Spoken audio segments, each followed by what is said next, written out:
What's up? Welcome to the Brain Trust, episode number 2. These are some guys I enjoy talking poker with.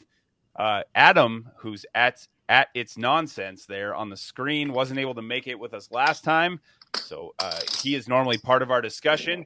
And a man you may not have seen on YouTube for a while, Mr. Gerry Harris is in the house, special guest. Excited to have him. Tom, if you want to kick us off, we were talking some pre-flop thoughts, and they're good ones, so let's start there. Okay, so I've been doing poker coaching as a new masterclass, pokercoaching.com. They're not paying me for this. I'm a member. So anyway, they have a bunch of charts, right? GTO type charts. And a lot of the GTO stuff is kind of, I know they say you're supposed to sort of know GTO and then adjust based upon what people are doing. But frankly, a lot of the hands that they recommend that you do things with just seem like they would be punting off money against the typical 1-2 player that like I would be playing against. So like a couple examples would be, anyone that's done any GTO stuff knows like they like to do a lot of stuff with ace-5 suited, right? And in their GTO thing, they were saying one of the advantages of they really like 6-5 suited. And one of the advantages of having 6-5 suited is that if your opponents raise with ace-5 suited, and then you re-raise them with 3-bet them with 6-5 suited, that if you both end up making a straight, you end up making a 6-high straight, and they end up making a 5-high straight. But I kind of suspect that none or almost none of my opponents are playing ace-5 suited in this way. Like they might not be raising with it, and I'm not sure they'd be calling my like 3-bet if I 3-bet them with 6-5. So there is that. Also, so really quick for the audience that doesn't know, what game are you playing? Just fill us in on what the game looks like. It's 1-2 live. Yeah. So 1-2 live. Mostly it's in the afternoon. So I'm almost 60 years old. I would be considered like a relative to the average of my table. I wouldn't be a spring chicken, but let's say I'm a late summer duck. I'll put it that way. or early autumn rooster or something. But there's a lot of like 70 plus year olds playing in these games, right? So they're not. They are not balanced in any way that seems half reasonable. And the other part of the equation is that the GTO charts really seem to hate hands like ace queen offsuit, where the offsuit part evidently is a big problem, but most of the people that raise and call raises are mostly calling raises with hands like ace queen or pocket queens or something like that. So I kind of want to have an ace queen, I think, because I want to block a lot of the hands that like would like these people to fold. And so, if I could get them to fold off hands that, like their pocket, whatever, nines that they'll get rid of, that seems like a good thing. But according to the GTO chart, it seems like this is really bad play. So, anyway. So Tom, I have to ask, how often do you get called a young whippersnapper at the table? Not too often. But okay. Right. I do get called a young man maybe once a month. Okay. So, right on. All right. Well, thoughts, gentlemen? Actually, okay, before we dive too much into that, Gerry, tell me a little bit, because you're working poker coaching and getting that, sweet kickback every time somebody watches this video. And Gerry, you've been working with a poker coach who knows something about that. I don't know how much you want to share or not, but do you have some thoughts here on the pre-flop action? I do have some thoughts, and I don't want to, offend Tom in any way or anything like that. But no problem. I definitely don't think that in any circumstance in 1-2, if we're grinding it and our sole purpose is to make money, we don't even probably have to ever raise ace-5 or 3-bet 6-5, like ever. Okay. You know what I'm saying? If that's our goal is to make money. If our goal is to, get tricky and outplay opponents and be a poker player, then yeah, you can, a lot of the sites are going to say you should be opening those hands or 3-betting those hands, but not, like most of our opponents aren't ever even open raising ace five or 6-5. So our three bets or opening that hand, unless you're in late position and you're just trying to steal the blinds, which I know people think that's a terrible idea to do in cash games, but I actually think it's can be profitable if you raise big enough, because no one, everyone gets mad at you. But regardless, I just don't think we even need to be playing even those hands at all in 1-2. Like if we're looking to profit and make money and go there and play, Right. you could just throw those hands or those ranges out the window, honestly. I would say this. I would say the same thing, Adam. I'm curious to hear what you think. Adam plays a little bigger more often, so I think that's going to come up for you where these ranges become more impactful. But if we're playing a 1-2 versus a bigger game, thoughts there? Yeah, so I I have two thoughts, and one of them is almost has to start with a question and how you might adjust your game, right? When you do not raise with ace five, you wait for those pure premium holdings, and then you raise. How often are you getting called, or is everybody folding? Because if the table is really tight, you have a really tight image, you should open up more and steal those blinds more. And hands like ace five are the ones to do it.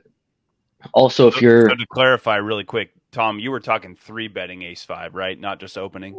Well, I'm saying that Both. chart is saying that should be opening ace five, and that you should be three betting 6-5 partly to target the people who are opening ace five suited. Oh wow. Okay. All right, Adam. Sorry, back to you. I just wanted to yeah, yeah. clarify. We're talking opens and three bets, but go ahead. Go ahead. Yeah. Yep. Yeah, and so the other kind of part of that is when you do wait for those premium holdings and you raise and you do get called and on the flop you bet again, how often are people just folding to your C bet? Because again, if you have a really tight image and they're always folding, you should be opening more and not be afraid to C bet more, right? Those hands like ace five are gonna take it down often if people are just folding on the flop because they didn't hit their king or their queen, even though they might have a better hand than you. I think the other part of that is even if it's not the most profitable way to play at 1-2, if there is a bigger game in your room that you want to be able to play, you need to be comfortable making moves with those hands, right? Because yes, as you get higher and you have to play a little more towards GTO, you have to be more balanced anyway. Not shaking when you raise with ace five because you've never done it before, right? It just like when we bluff the first time, we're nervous. People can tell we're nervous. Yeah. So even if it's not the most profitable thing at 1-2, you need to be comfortable doing it if you ever want to play something that isn't 1-2, or even if you're playing a tournament, right? You're going to be in those spots. So I think I'm hearing you and Gerry kind of say the same thing. Like, what's your goal, Gerry? You're saying if you want to make money, you don't need to waste your time with this. And Adam kind of saying, hey, if you want to move up and do some bigger stuff and play bigger games, eventually you're going to have to learn it, though it may not be the most valuable there, right? I have a good question. Yeah. You play on the East Coast? All over, but yeah, East Coast right now. Okay, and Tom, where do you play at? In Canada near Detroit. Okay. So I haven't really played on the East Coast a lot, but like in Texas, where I play in Houston, I hear exactly what Adam's saying, and I would say that he's correct if you were playing in a tougher market. But I'm saying in Houston, if I want to move up, my first goal is to probably get my bankroll up. So I have to make the money in order to play higher stakes. Yeah. So before I can get there, I need to make the money first. And that's just kind of what I was talking about when I say throw ace five and 6-5 out the window, because in Houston and Texas, I absolutely don't need to exploit anybody, no matter my tight image, because if I open up tens, I'm still getting calls. I mean, even if I three bet jam $200 pre-flop with aces, I'm still getting pocket fours to call me. So I'm not saying that that's like the best overall poker strategy. I'm just saying that when we're at low stakes, our whole goal is to make the money first before we start exploring and moving up stakes or jumping in other games. If we want to do it the right way and go up higher, if that makes sense. I don't. Yeah, like if you're just going to destroy those games, you don't need to do it. But when you want to move up, you're going to then start. Yeah, exactly. Once you Right, can start, right. maybe try the 1-3 or maybe start making moves with ace five or I Yeah. think overall, regardless of what hands you play pre-flop, Tom, our like number one first thing we should be doing is collecting as much information on every player at the table that we can, so then we know who we can open up our tight image against and who's going to fold to our 3-bet or our squeeze or who's likely to fold to our flop continuation bet and stuff like that. I think exploiting the opponents we have in front of us is probably the most important thing we could do at low stakes, and getting as much information and notes as we can is double as important to what Adam's saying. When if there is a bigger game in your room and you decide to go play that game, maybe you see Tom, Dick, and Harry, who are terrible, that play 1-2 all the time. That would be the time for you to go over there and maybe jump in a bigger game. Right. Yeah. Jess, we haven't had a chance to hear your thoughts. 1-2 game, ace 5, 5-6. What are you thinking? 3-betting, just calling, raising, all that stuff. What I would say is, I mean, if you're looking at those charts and thinking about 3-betting, and I would say like playing online. Playing online is all those things make a lot of sense, and you can play deep, and I think if you're trying to like develop your game further and trying to do things you don't typically do. I know you've been bluffing more often, like you've said that, that's something you've been trying to find the spots and doing that. I mean, I don't know. In my experience with 1-2, it's like, and Sean, you were with me at a 1-2 table, and it's like, like you open 5 callers, hand reading goes out the window. It's kind of like, you kind of fall asleep a little bit. And it's so different than like when we play a little bit higher at the 1-3. But I don't know. I think what Sean has encouraged me to do is take some shots. So, I mean, Tom, I know you're profitable at 1-2, but if you're really, it sounds like you're trying to develop your game and play a more complicated strategy, kind of seeing what they're doing at 1-3 in your area. Yeah, and all of you guys, we've talked a lot of good poker, but I know at one point Adam and I were talking at one of our local games. We're just sitting down talking, waiting for a chair, and gave me just some great thoughts there. Where Adam, you were basically saying like, "Hey man, if you're up like a full buy-in at the next level, why not go occasionally fire that once in a while?" And that was great advice. It was definitely a good way to. Then if you lose everything, no big deal. It doesn't really matter. You're even on the session basically. So, all right, let me give you a couple of thoughts. I'm hearing chips. Yeah, that's me. Sorry. Oh, okay. Oh, no worries. Listen, it's a constant. They just sit on my pad, and I just constantly shuffle them because I don't shuffle chips at the table anymore. So now, you don't? Okay. No. So I just constantly, like, it's like like them, like Yeah, muscle memory. You're riding a bike. Yeah, whatever. Yeah. All right. Well, the thing I would say, because we were talking just a little bit before we started this thing, and you were talking about like the 8. They're saying don't play 8-9, don't 3-bet 8-9, don't play 9-10 as a 3-bet pre-flop.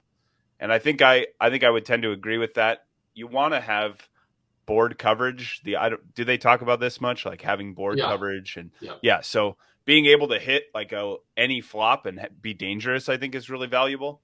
So when you do mix in, I do mix even at low stakes. I'll still mix, but I usually, like Gerry was saying, I'm trying to look for a player that's folding too much to a 3-bet, or I'm in the button and there's someone who's folding way too often on the flop, something like that I can take advantage of. And I happen to have, I've got 5-6 suited or ace 5 suited or whatever. I like the ace 5 stuff like that, where you have the ace blocker reducing their like the combinations of premiums, but when you have a spot, especially when you can pick an opponent apart, then I like to kind of splash those in, and I'm really using the hand. I'm using the spot more than I am the hand itself, but I'm allowing that hand to have some quality flops. Like I can, ace 5 of diamonds. I actually 4-bet a guy one time with ace 5 of diamonds, and I flopped the draw and turned the steel wheel, and I was like, oh, okay, well that's pretty easy. Yeah. So sometimes it just works, but trying to pick a spot where I'm like, okay, I think I know why I'm doing this, and it's not really my cards that I'm playing the spot. I think would be important as well. On top of, but the 8-9 and the 10-9 stuff like that, I think those tend to be the worst ones because on the boards where you do hit, you can't do a whole lot with them. I think because your opponent's calling ranges tend to hit those boards as well, and you often have this bad, top pair or bad second pair or whatever. And so I would agree with that, but I do like going for the ace 5 suited and stuff like that. All right, Jess, you got a hand for us, man. Let's talk. Let's get into some poker strategy here. Well, I'm curious. So, Tom, what are you taking away from all this? Oh, yeah. What are you walking away before with? we move on. Well, I mean, ultimately, okay, in the room, there's basically 1-2 and there's 2-5. And the 1-2 you can buy up to, I think, $500. So I usually buy in for $220. So I get 20 in whites and 200 in reds. I could buy in for more. The nighttime games, there's 2-5 games. Some of these games I've heard, I mean, I've never actually played in any of them, but I've heard that, there could be 20 grand on the table. So you go from riding a tricycle to riding a motorbike or something like that. There's not really anything in between. So, but I would like to try to ride the motorbike at some point. But first, I better master the tricycle, I think. How does the middle of the day 2-5 game compare to in the evenings? Do you have a bunch of regs? There is no middle of the day 2-5 game. Okay, it's only at night. It's nighttime. And how many guys do you recognize that are always there versus are you getting tourists? There are some of the people that I play at 1-2 that do play in the 2-5 game. They don't seem that good. Okay. I don't know if I'm really qualified to say. And also they might not be playing the same when they're playing in the 1-2 game against, a bunch of 70-year-olds versus, when they have 5 times as much money in front of them or 10 times as much money in front of them. It's hard to say, right? Sure. So I guess the only way to find out is to go play. Well, when do your 2-5 games start? Do they only have 2-5s on Friday, Saturday? Do they have some on Thursday, Wednesday, Tuesday, Monday, Sunday? I think mostly weekends, maybe from Thursday night to Monday really early in the morning. But normally I play noon to 5 or 6. Right? Okay. So I was gonna say, what is the min buy for the 2-5? I think it's 500. I think it's the min buy. It's 500. I mean, what you could do, on a Thursday, if you go at noon or 1 o'clock, you could get on the list for the 2-5, and then as soon as the game opens, min buy, and then at least you get information on the players that typically play that game, and you're still in the 2-5, And I mean, at that point, you can really, if it's too much, then you could just knit it up. Really, I mean, if you want, rather than my wheelhouse. Knit it up. Yeah. But, I mean, it's kind of hard to not knit it up in a game if people are buying in for 2K and you're sitting in the short stack. It's kind of just you need to get the money in good and double up before you can really play any different styles. But I mean, you could do that. Min buy on a Thursday when the game starts at 6. Mm-hmm. That you normally leave at 5 or 6 and be one of the first people in just to get your feet. That's a good idea. Yeah. Adam, any thoughts here? That you were kind of the one who really has pushed me out of the 2-5 and into 5-10, but anything that you would add? Yeah, I mean it's everyone should take shots when they're feeling comfortable. I really like the idea of playing small. You made a little bit, your confidence is up.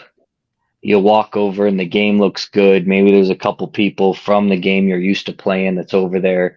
So you kind of know a couple spots, whether they're good or bad, you at least know what's there, and then taking a chance. The benefit is, you just get more comfortable in different situations. But it sounds like that game's really good. And let me throw to Jess here really quick. So you just had your first, like, okay, we're going from 1-2 and we're stepping up now 1-3, and it sounds so dumb to say, oh, you're stepping up from 1-2 to 1-3, but it's not 1-3. I don't think I played without a straddle hardly at all that whole time. So it's 1-3-6, and often even bigger than that. Usually gets not uncommon to see double straddle. So what was it like to really go from a 1-2 to basically a 2-5 game? What were your thoughts? Yeah, I mean, I always, it's like in our card room, it's like on the left is 1-2, and on the right are the higher stakes games, and I always like looked over there and thought those were like the wizards, and they knew everything. And, I was like, I got to really study here so I could go on that. No. So there's one other strategy to that. I know, Gerry mentioned, just min buy, going for 500. One thing that is a strategy that I think, Sean, we've talked about a little bit, is I always buy into every game at 100 big blinds, right? Even when I can buy in more, and it's not because of a lack of confidence. It's because I know my game and I know my strategy at 100 big blinds, right?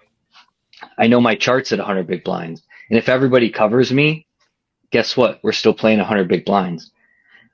The difference, if you go buy into those games at 100 big blinds and they all have 200 or 300, a lot of them are not paying attention to your stack every time they call a raise, or raise when you're potentially going to be in the pot. So they're making mistakes because their implied odds are different at 200 big blinds versus 100, and they're going to be making mistakes against you that you won't be making against them. Right.